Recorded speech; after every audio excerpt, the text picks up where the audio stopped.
से होगा भाई?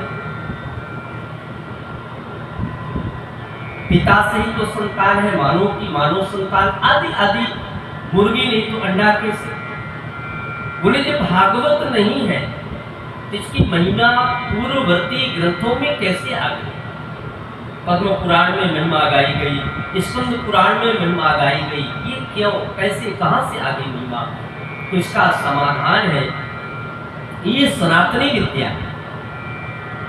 पुराण सम्राट कहा गया है। भगवान विष्णु इस कथा को श्रवण करते हैं। स्कंद पुराण में आया है कि लक्ष्मी जी वक्ता बनती है तो विष्णु से श्रवणे रखा, भगवान नारायण श्रवण करते हैं, और जब भगवान वक्ता बनते हैं तो लक्ष्मी से श्रवणे रखा। भगवान नारायण सुनाते हैं तो एक माह कथा चलती, लक्ष्मी जी श्रवण करती। पर जब लक्ष्मी जी कथा कहती हैं तो बोले लक्ष्मी जी की कथा कहने में थोड़ा भाव ज्यादा, मातृस्वरूप है, माताओं में भाव ज्यादा होता है। बोले नाच गा करके कथा कहती है, तुम्हारा विलंब हो जाता है।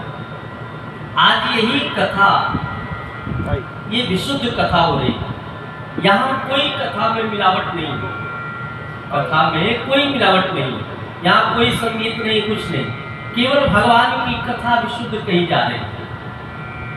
और जिनके निमित्त कहा जा रहा है तो दादा भाई तो क्या हम लोगों से बड़ा प्रेम स्नेह करते थे। जब भी आते थे चार धाम की यात्रा में दास रहा साथ में, कैसा प्रेम था।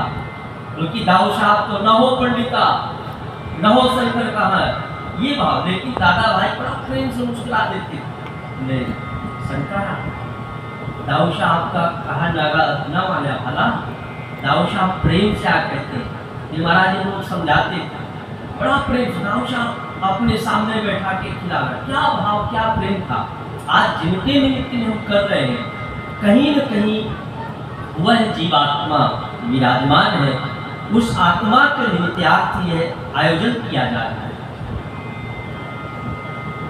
ये तो पूर्व से कुछ विचार नहीं था कि आयोजन इस समय होगा, पर भगवान के यहाँ से निर्धारित था कि कौन आएगा, क्या करे, कौन सुनाएगा। दास को भी पता नहीं था, पर आज इस जगह पर गुरुदेव भगवान की कृपा और इस व्यासपीठ की कृपा से जो दास को दिया गया, तो सप्त दिवसीय यात्रा पर हम आप सब सम्मिलित होंगे। और एक बात कहूँ, जितने कथा श्रोता हैं सभी को प्रणाम। इस